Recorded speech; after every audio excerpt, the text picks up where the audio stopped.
valandėlė su Evelina ir Martynu. Šiandien aš filmuosiu savo pirmąjį vlogą, kuris vadinsis Pas močiutę. Taigi, žiūrėkite. Taigi, einame į pirmąją slaptą vietą. Tai yra pirtis, spynės. Čia.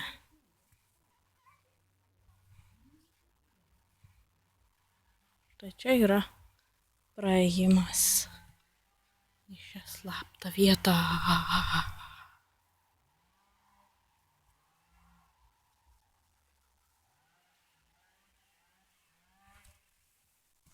Štai. Šitą vietą. Čia galim, yra pakankamai slapta, čia galima slėptis ir šiaip čia faina. Čia auga kriaušė.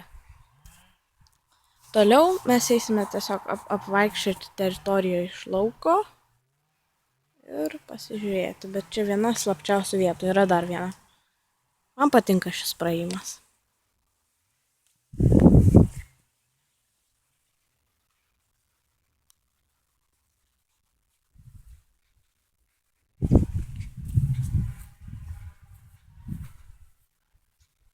Čia yra daržas obuoliai. Jie jau raudonuoja. Čia malkinė. Šiltnamis. Čia yra dar viena iš slapčiausių vietų. Nors ji nėra tokia slapta. Čia tiesiog toksai šitas už malkinės.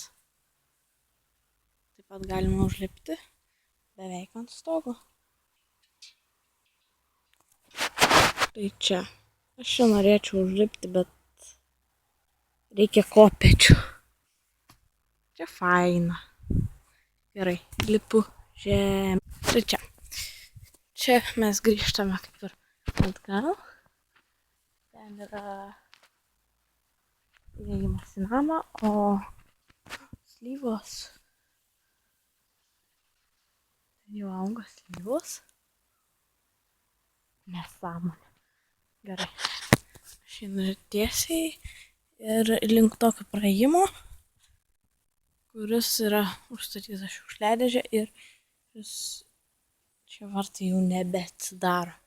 Neaišku kodėl, bet galima apeiti iš kitos pusės. Kitos pusės viskas. Mašina. Gražus gėlynas, čia garažas, nors jis dabar uždarytas. Bet va čia vat auga gėlės. Čia irgi labai daug gėlių. Pilna gėlių. Čia eglė. Tai medžiai. Taip pat apeisime ir aplink. Čia vat ten yra trešnių. Čia šis medis jau nebe duoda vaisių. Čia trešnės, bet jos jau kiek matau sudžiuvo ir viskas. O, štai šuo. Jis pradeda brušti tarpą. Taip pat va čia mūsų ta pati slapta vieta, tik iš kitos pusės. Tik čia patekti nelabai.